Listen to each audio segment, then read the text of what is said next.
नमस्कार दोस्तों, ज्योतिष एस्ट्रोएस में आपका स्वागत है। और आज की श्रृंखला में हम लोग बहुत ही रहस्यमय टॉपिक के ऊपर डिस्कस करने वाले हैं। दोस्तों, रिसेंटली यूट्यूब में मैंने एक वीडियो देख रहा था जिसमें गौरव तिवारी जी का रेफरेंस आया। तो मैं इस व्यक्ति को पहले नहीं जानता था। जैसे ही रेफरेंस आया तो उस यूट्यूब का जो वीडियो था उसमें बताया जा रहा था इनकी जीवनी के बारे में।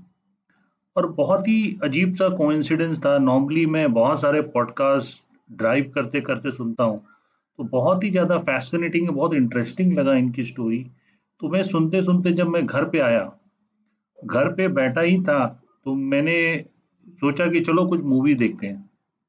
और पहला मूवी जो कोइंसिडेंटली सामने आया वो भय, जो एक वेब सीरीज है, इन्हीं के ऊपर इनकी सत्य घटनाएं के ऊपर ये मूवी को बनाया गया है। बहुत अच्छी वेब सीरीज है, मैं रेकमेंड करूंगा, सबको देखनी चाहिए।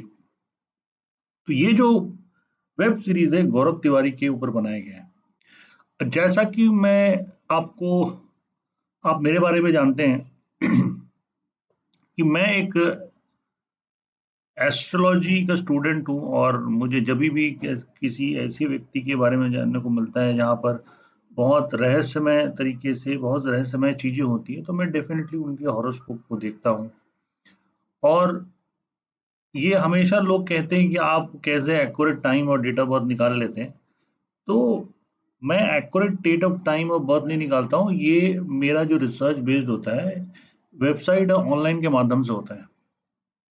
तो मान लीजिए मुझे अगर डेट ऑफ बर्थ मिला गौरव तिवारी का 2 सितंबर 1984, विकिपीडिया से मिल गया।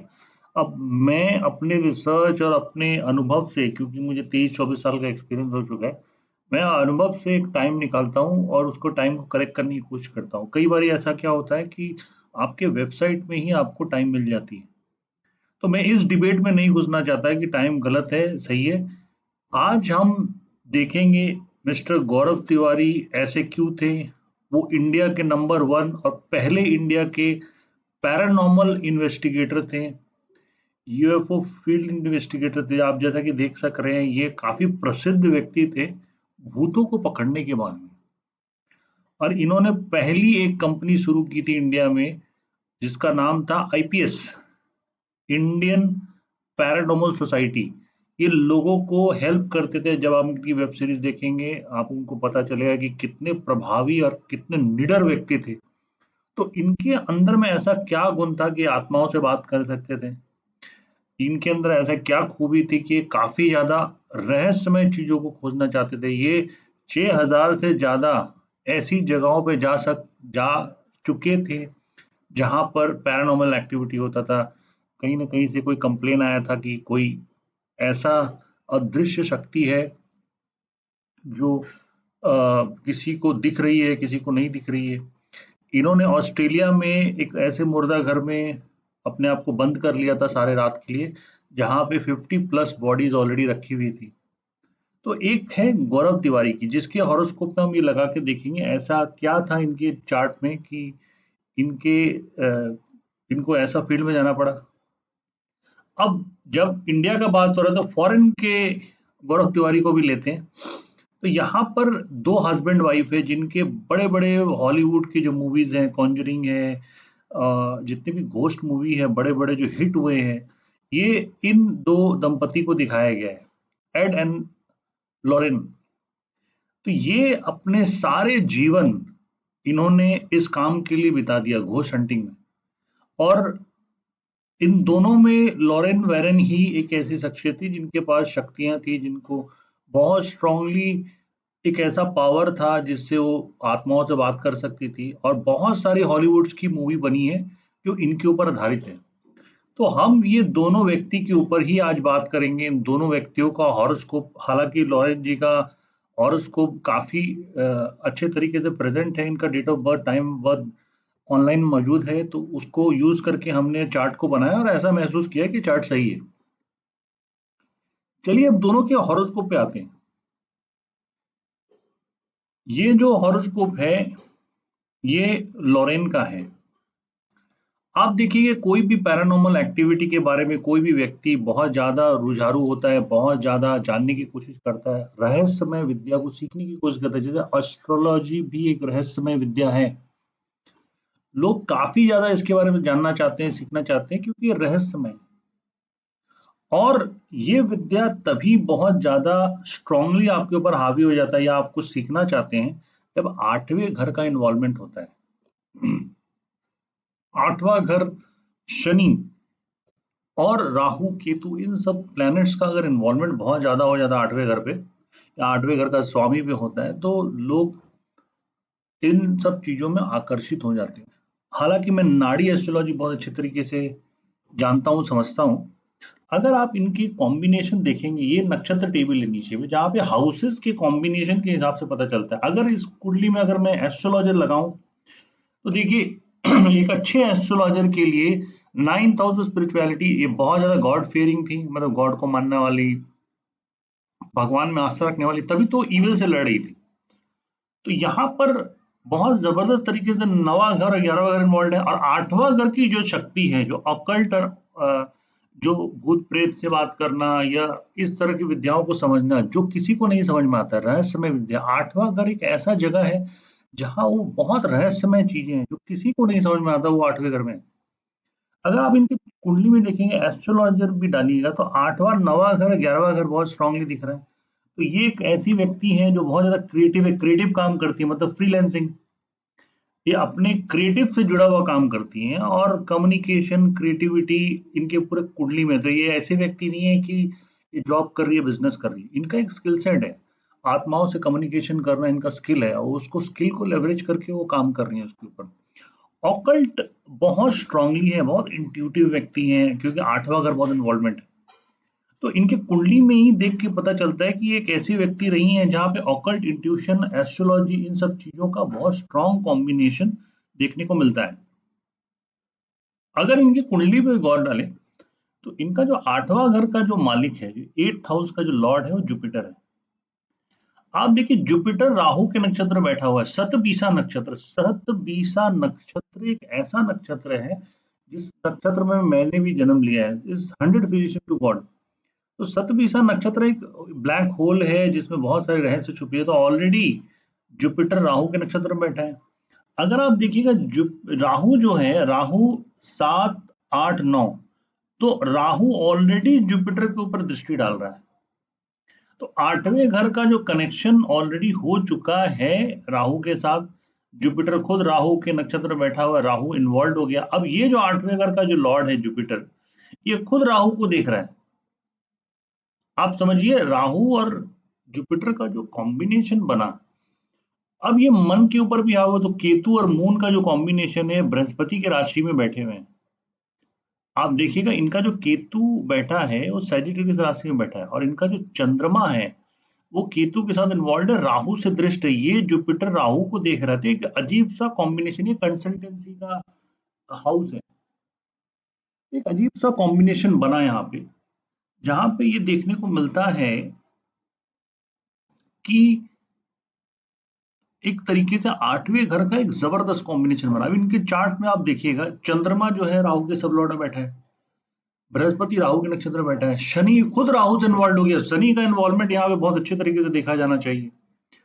अब देखिए राहु खुद राहु के नक्षत्र में बैठा है तो पावरफुल हो गया। और चंद्रमा जिसको राहु दृष्ट कर रहा है और ये 8वें घर का, तो ये चंद्रमा का भी नक्षत्र आ रहा है, सूर्य चंद्रमा के नक्षत्र में बैठा हुआ है और बुध चंद्र। तो एक ऐसा कॉम्बिनेशन इनके चार्ट में बना जो ये पता चलता है कि ये पैरानॉर्मल एक्टिविटी में इन्वॉल्व हो सकती है।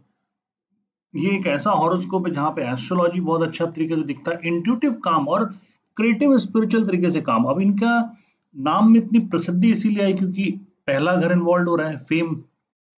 अब देखिए हर जगह पहला और 11वां घर इन्वॉल्व हो रहा है, तो इनका फेम, नेम और सक्सेस भी था, काफी था। तो चलिए अब दूसरे हॉरोस्कोप में आते हैं जहां पर गौरव तिवारी जी का रेफरेंस आ रहा है। अब गौरव तिवारी जी में ऐसा क्या था जिसके कारण ये इतने ज्यादा प्रसिद्धि हुए और इंडिया में पहले पहले ऐसे व्यक्ति थे जो पैरानॉर्मल एक्टिविटी के ऊपर रिसर्च कर रहे थे। तो इनकी काफी स्टोरीज है, इनकी यूट्यूब में आप अगर जाके देखोगे, सबसे बेहतरीन तरीके से इनके बारे में जानना चाहते हैं तो अब इनका भय जो इनका वेब सीरीज है वो जरूर जाके देखें, उनमें बहुत अच्छे तरीके से इनके जीवनी के बारे में बताया गया है। अब आते हैं इनके हॉरोस्कोप पे। अब देखिए इनका हॉरोस्कोप में 8वां घर जो चलित कुंडली है वहां खुद उच्च का शनि बैठा है। तुला राशि में शनि उच्च का हो जाता है, 18 डिग्री में पावरफुल पोजीशन में बैठा हुआ है। और यहाँ पर क्या होता है, राहु जो है एक अच्छा रोल प्ले कर रहा है। राहु आप देखिए, राहु खुद स्वाति नक्षत्र में, शनि खुद स्वाति नक्षत्र में बैठा है, राहु द्वारा दृष्ट है। तो शनि खुद राहु के नक्षत्र में बैठा है और राहु खुद शनि को देख रहा है। तो एक बहुत पावरफुल, और शनि बहुत पावरफुल होके बैठा हुआ है यहाँ पर 8वें घर में केतु के साथ। केतु और शनि का एक बहुत स्ट्रॉन्ग रिलेशनशिप है ऑकल्ट के फील्ड पे। जो भी व्यक्ति ऑकल्ट के फील्ड में जाना चाहते हैं, 7वें घर केतु, राहु, बृहस्पति, इन सबका इन्वॉल्वमेंट बहुत अच्छे तरीके से होना चाहिए।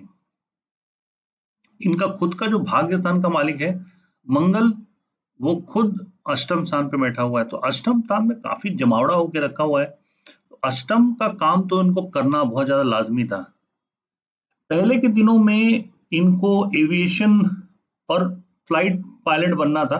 तो इनकी कुंडली में वो चीज दिखता है, ये ट्रैवल यूएस गए, वहां पे एविएशन के बारे में सीखा, पायलट बनना चाहते थे, बट अल्टीमेटली इनको खींच के क्यों ले गया, क्योंकि ऑकल्ट एंड इंट्यूशन बहुत स्ट्रांग था। 8वें घर का, जी हाँ, इन्वॉल्वमेंट बहुत स्ट्रांग था इनकी कुंडली में। अगर इनकी कुंडली में भी एक एस्ट्रोलॉजी का कॉम्बिनेशन मेरा डाला हुआ है, तो अगर इस एंगल से भी देखें तो इनके कुंडली में भी वही चीज दिख रहा है जो लॉरेन की कुंडली में दिख रहा था। तो 8वां घर, 9वां घर, 11वां घर इन्वॉल्व है, और 5, 8, 12 इज कंसल्टेंसी, ऑकल्ट, इंट्यूशन, रहस्यमय चीजों के ऊपर कंसल्टेंट। तो इनका काम ही यही था। तो इनकी कुंडली में अच्छी तरीके से दिख रहा है ये चीज कि एक ऐसे व्यक्ति थे जो ऑकल्ट एंड इंट्यूशन चीजों पे और रहस्यमय चीजों पे काम करते थे। तो इनके कुंडली में भी बहुत अच्छे तरीके से आप देख पा रहे हैं। इनका जो बृहस्पति और चंद्रमा के साथ, नीच के चंद्रमा के साथ बैठा हुआ है 9th हाउस में, जो एक स्पिरिचुअल अवेयरनेस को क्रिएट करता है। और हमें हमेशा आप देखिएगा, हमें पावर चाहिए होती है भगवान की भी, इन सब चीजों को जानने के लिए, इन सब चीजों को समझने के लिए। इनका जो बृहस्पति है, आप देखिए 9th हाउस में बैठ के आपको लग्न को दृष्टि डाल रहा है। तो लग्न के ऊपर बृहस्पति की दृष्टि है, तो बहुत ही ऑनेस्ट, बहुत ही गॉड फियरिंग व्यक्ति थे। लोगों का भला करना, लोगों को इंसाफ दिलाना, लोगों को भूत प्रेत के चक्कर से जो अफवाहें होती है उनसे निकालना। क्या है, कितनी सारी ऐसे केसेस हुई हैं जहां गौरव तिवारी का बहुत बड़ा इन्वॉल्वमेंट था उन मिथ को खत्म करने का। एक ऐसा जगह था जहां पे ऑटोमेटिकली लैपटॉप्स ऑन हो जाते थे, कंप्यूटर्स ऑन हो जाते थे रात को 12 बजे। तो सारा जिला डरा हुआ था कि यहाँ पे इस जगह पे इस कोर्ट में भूत है, बट उन्होंने जाके बोला कि ये 12 बजे का एक शेड्यूल मेंटेनेंस लगा हुआ है जिसकी वजह से ऑटोमेटिकली कंप्यूटर ऑन हो जाता है। तो इनका काम था, भले ही जो भी इनको समझते हैं, जो भी जैसे भी समझते हैं, इनका काम ये था कि हमें भ्रांतियों को खत्म करना है, हमें हमें अवेयरनेस लाना है इस चीज के बारे में। वो सोसाइटी को एक कुछ बहुत अच्छी तरीके से सब कुछ, बट अनफॉर्चुनेटली इनका एक बहुत दुखद तरीके से इनका डेथ हो गया 32 की उम्र में, या 34 की उम्र में इनका डेथ हो गया। ये बाथरूम में गए और बहुत पहले से ये कंप्लेन करना शुरू कर दी थी, कुछ ऐसी अदृश्य ताकतें हैं जो इनके पीछे पड़ी हुई है और इनके जान के पीछे पड़ी हुई है। बट ये अगर आप नॉर्मल तरीके से देखें, बहुत ही रहस्यमय इनकी डेथ हुई। 34 की एज में ये बाथरूम में मरे पाए गए, सुबह सुबह का टाइम था। अब ये दोनों प्रसिद्ध सक्सेस थे, जहां पर आप देख सकते हैं इनका नेम फेम सक्सेस भी दिख रहा है, क्योंकि ये फेमस थे। तो इनका 1-10 आप देख सकते हैं, कॉम्बिनेशन है। पर मैं एक ऐसे व्यक्ति, ऐसे क्लाइंट का हॉरोस्कोप लेना जानता हूं जो उन्होंने खुद सीक्रेटिव, हालांकि मैं नाम डिस्क्लोज नहीं करूंगा उनका, उन्होंने खुद सीक्रेटिव तरीके से मुझे बताया कि हाँ, मैं भी आत्माओं से बात करती हूँ। जी हाँ, ये उनका हॉरोस्कोप है जो मेरे पास आई थी कंसल्टेंसी करने के लिए, और उन्होंने पहली बार मुझे बहुत झिझक के साथ ये बताया। उनको ऐसा लगता है कोई विश्वास नहीं करेगा, तो बस जब मैंने इनकी कुंडली को देखा, मुझे सही तरीके से विश्वास हो गया, जो ये बोल रही है बहुत सही बोल रही है।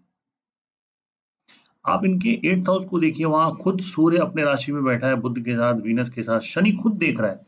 तो इनका 8वां घर बहुत ज्यादा जागृत हो गया। इन्होंने बोला कि अगर मोहल्ले में किसी का भी डेथ हो गया, उसकी सोल इनके पास आती है, अगर कुछ बताना है, वो इनके कान में बताती है या कुछ भी तरीके से बताती है, और वही चीज़ वो चाहती है कि उसके फैमिली मेंबर को बताया जाए। तो अब कोई भी ये व्यक्ति अगर किसी को भी बोले तो विश्वास नहीं होगा, बट कुंडली में जब हम लोग देखते हैं, मैंने 2 शख्सियत जो बड़े-बड़े शख्सियत इस फील्ड में काम करते हैं, उनका हॉरोस्कोप दिखाया और इनका हॉरोस्कोप देखिए, इनका भी ऑकल्ट इंट्यूशन बहुत स्ट्रॉन्ग है। ठीक है, अगर एस्ट्रोलॉजी का कॉम्बिनेशन देखा जाए तो इस समझाने के तौर पे मैं बता देखिए कैसे पैटर्न मैच कर रहे हैं।